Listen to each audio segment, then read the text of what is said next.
Доброе утро, Стоп Гейм! В эфире Инфакт.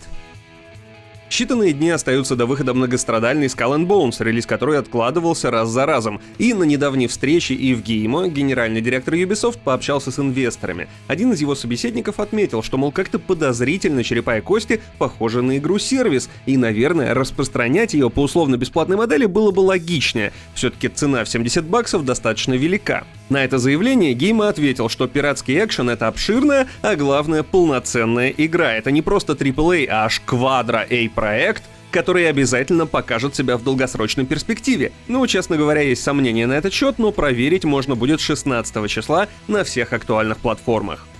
А вот что получилось у разработчиков Helldivers 2, проверило уже не меньше 1 миллиона игроков. Цифрами поделился босс студии Arrowhead, рассказав, что продажи на ПК достигли круглого числа, даже без учета PlayStation. Онлайн тоже впечатляет, больше 220 тысяч игроков одновременно на 2 платформах. Такая популярность стала неожиданностью для студии, ведь прогнозы были скромнее. Несмотря на то, что у Helldivers 2 были технические проблемки на старте, геймеры экшеном довольны. Сейчас у игры 76% положительных отзывов в Steam. И, кстати, вечерком залетайте к нам на стрим.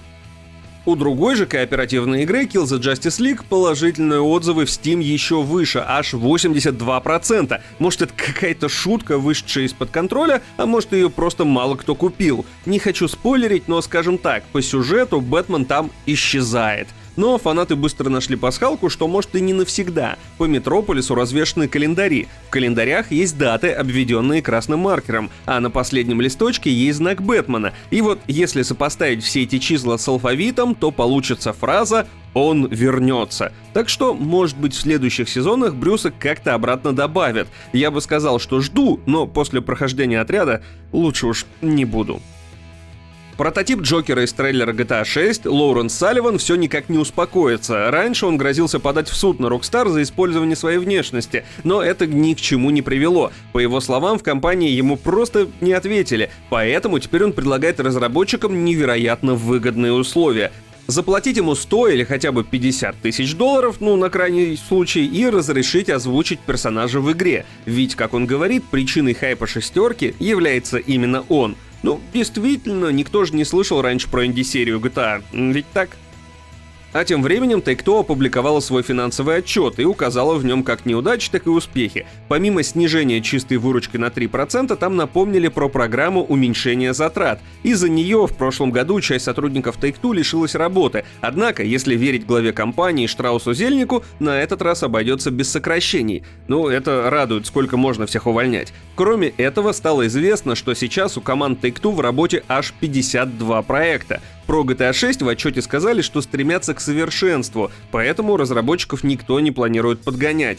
Сейчас релиз запланирован на 2025 год, но он состоится, в смысле релиз, а не год, только если команда поймет, что это самое совершенство достигнуто.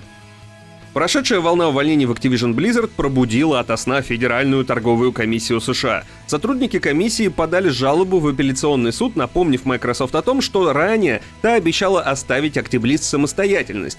Юристы же Майков рассказали, что реструктуризация Activision была запланирована еще до сделки, из-за ситуации в индустрии и все такое. По словам журналиста Стивена Тотило, это не лишено смысла. Activision очень активно, вы поняли, нанимала сотрудников последние года, но в 2023 году бурный рост компании закончился. Это и могло стать причиной сокращений.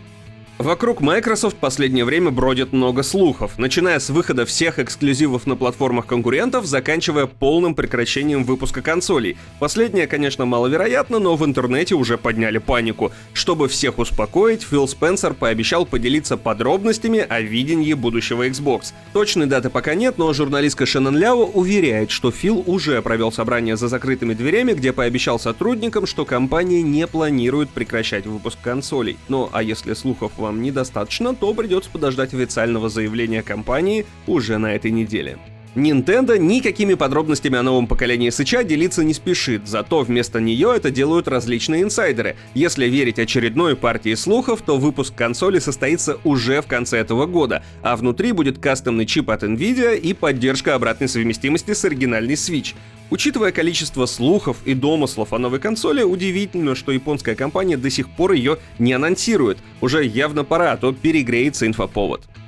Хогвартс Легаси скоро исполнится год, и в честь этого события разработчики решили выпустить ролик, посвященный багам из ранних версий игры. Выглядит это, конечно, забавно, но местами и крипово. Полную версию можете посмотреть у нас на сайте. Помимо этого, студия поделилась статистикой за год. Тираж «Наследие» составил больше 24 миллионов копий. Всего в игре геймеры провели 740 миллионов часов, а летучим порохом воспользовались больше 3 миллиардов раз. Еще ученики Хогвартса сварили 877 миллионов зелий, поймали 637 миллионов тварей и уничтожили больше 5 миллиардов пауков. Короче, местный Филч явно там долго убираться будет. Ну и закончим на сегодня Dead Cells. В этом году Roguelite Metroidvania получит свой последний апдейт. 35-е обновление будет называться The End is Near. Сначала оно появится на ПК и консолях, а позже, скорее всего, доберется и до мобильных платформ. Сама студия Evil Empire займется чем-то новым, а поддержку решили завершить, чтобы не скатиться в самокопирование. При этом в производстве все еще находится мультсериал по вселенной. Учитывая, что вышла Dead Cells еще в 2017 году, то поддержка получилась действительно длительной. И на этом на сегодня все. Напоминаю, что на сайте stopgame.ru всегда много всего интересного. Например, можете посмотреть обзор Suicide Squad Kill the Justice League, чтобы вам не пришлось это проходить. Ну а после почитайте обзор Grand Blue Fantasy от Кирилла Волошина. Всем удачной недели и хорошего вам дня!